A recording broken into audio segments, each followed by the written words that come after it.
Bonjour et bienvenue. Le président de la commission électorale indépendante Youssouf Bakayoko a donné hier soir les résultats provisoires du vote référendaire. Il s'agit des résultats consolidés des différents lieux de vote. On écoute le président de la CEI, Youssouf Bakayoko. Chers frères et sœurs, le dimanche 30 octobre 2016, les Ivoiriens se sont rendus aux urnes dans le cadre du scrutin référendaire organisé en vue de l'adoption de la nouvelle Constitution. Comme chacun a pu le constater, le scrutin s'est déroulé dans un environnement globalement apaisé sur l'ensemble du territoire. En cet instant solennel, permettez-moi d'adresser à chacune et à chacun d'entre vous mes chaleureux remerciements pour l'esprit de discipline dont ont fait preuve la majeure partie de nos compatriotes lors de la campagne électorale ainsi qu'au cours de la journée du dimanche 30 octobre. Nos remerciements s'adressent aussi aux forces en charge de la sécurité nationale, police, gendarmerie, forces républicaines de Côte d'Ivoire, pour les efforts qu'elles n'ont cessé de déployer à nos côtés depuis le début de la mise en place de la logistique dans nos entrepôts, suivi de leur déploiement jusqu'à la clôture du scrutin.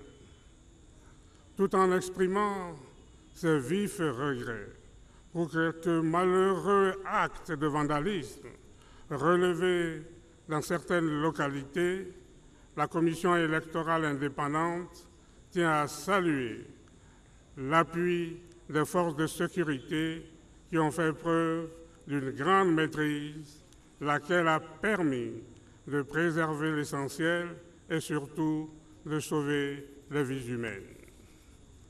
Chers frères et sœurs, depuis la fermeture des bureaux de vote, suivie du dépouillement des votes et de la compilation des résultats dans les commissions locales disséminées sur toute l'étendue du territoire et dans 13 pays à l'étranger, les agents électoraux ont, conformément au mode opératoire retenu par la commission centrale de notre institution, procéder à la transmission des résultats à notre siège à Abidjan.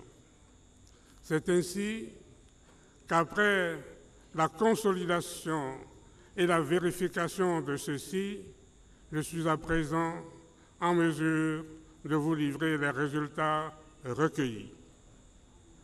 Nombre d'inscrits, 6 313 758.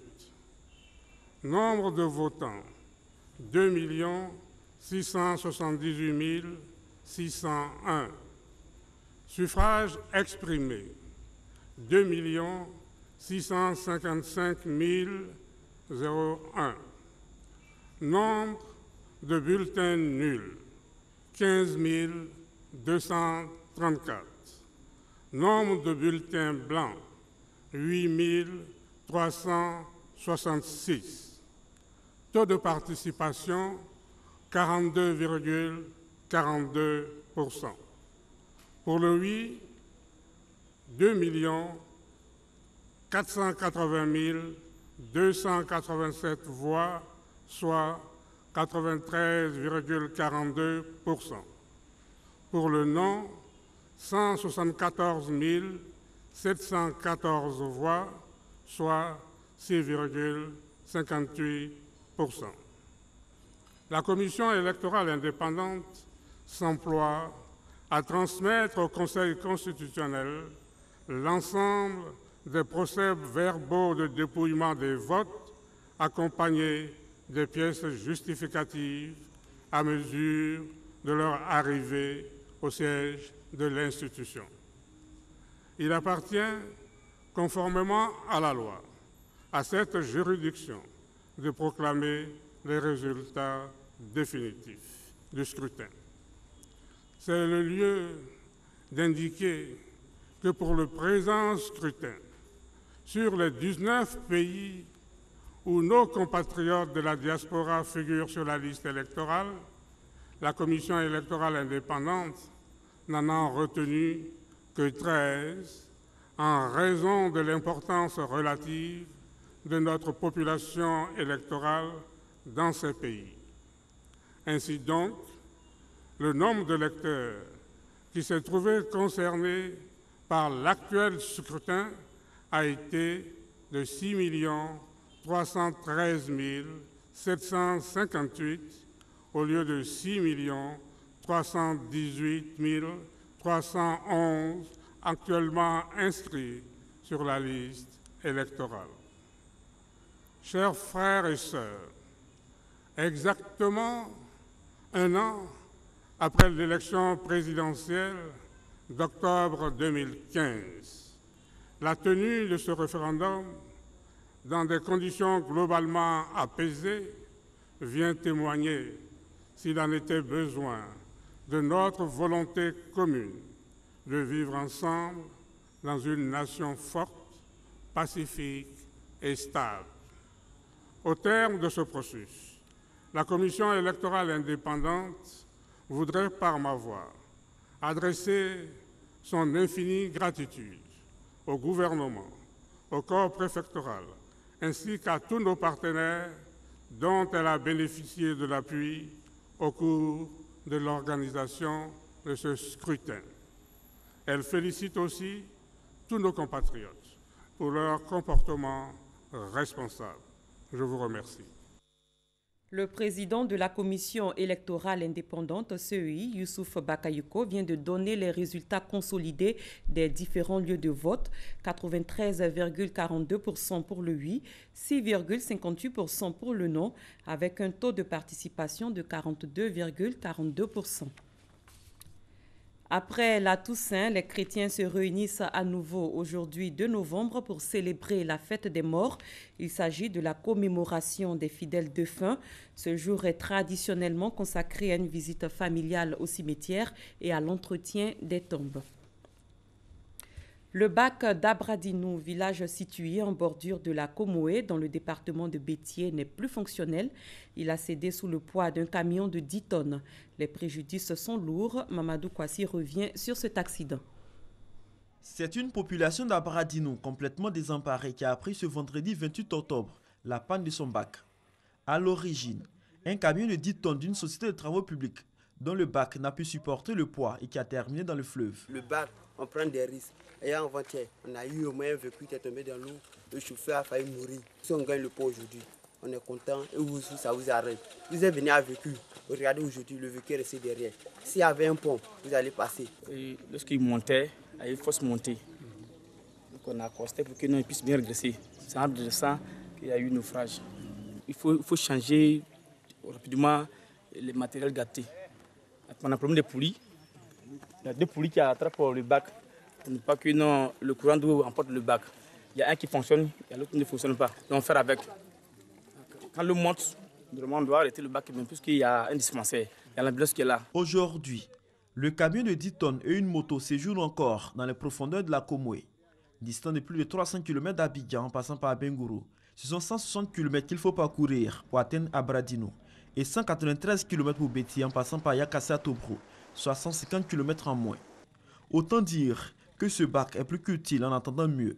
Depuis que ce bac a été installé le 15 mars 2014, il est devenu le trait d'union entre Abidjan et le sud de toute la région Djablin-Indénié. Tous les villages qui sont dans le département de Bétié et au sud du département d'Abengourou passent par Abradinou, passent par ce bac pour aller à Abidjan, en passant par Yakassé à Tobrou. Ce bac donc est devenu très utile pour nous. Et quand un accident comme celui-là arrive, il va sans dire que toute la région est paralysée. Nous tenons beaucoup à cette évolution sur le trafic et sur l'utilisation, l'implantation de ponts métalliques à Abradinou. Aujourd'hui, la population d'Abradinou Village situé dans le département de Béti a les yeux tournés vers l'État de Côte d'Ivoire pour la construction d'un pont métallique qu'elle appelle de tous ses voeux. À l'étranger, le Premier ministre éthiopien a procédé hier à un vaste remaniement ministériel marqué par un effort d'ouverture vers l'ethnie Oromo pour répondre aux aspirations des tenants de l'actuelle contestation antigouvernementale sans précédent depuis 25 ans. En Afrique du Sud, la justice étudie un recours du président Jacob Zuma pour bloquer la sortie d'un rapport explosif. Ce rapport très attendu sur la corruption au sommet de l'État a été rédigé par la médiatrice de la République, Thuli Madonsela. Au cœur du document se trouve la famille d'affaires Gupta, proche du président et soupçonnée d'intervenir notamment dans la nomination de ministres. L'armée irakienne a annoncé hier l'entrée de ses forces à Mossoul pour la première fois depuis la prise de cette ville par le groupe État islamique en juin 2014. 2 semaines après le début de l'offensive, le 17 octobre, les forces d'élite ont pénétré dans l'est de la ville, prenant position dans le quartier de Judaïtat al-Mufti. Les forces irakiennes avaient déjà repris plus tôt dans la journée un village juxtaposé au quartier est de la cité, ainsi que le bâtiment d'une télévision. Au Pakistan, au moins 11 personnes ont péri et une soixantaine ont été brûlées dans un vaste incendie provoqué par l'explosion hier d'un fût de gaz à bord d'un pétrolier en cours de démantèlement. L'accident s'est produit sur le chantier naval de Gadani, dans la province méridionale du Baloutchistan, à une 50aine de kilomètres de Karachi. C'est la fin de ce 6h30. Merci de l'avoir suivi. Très bon début de journée à tous et à toutes.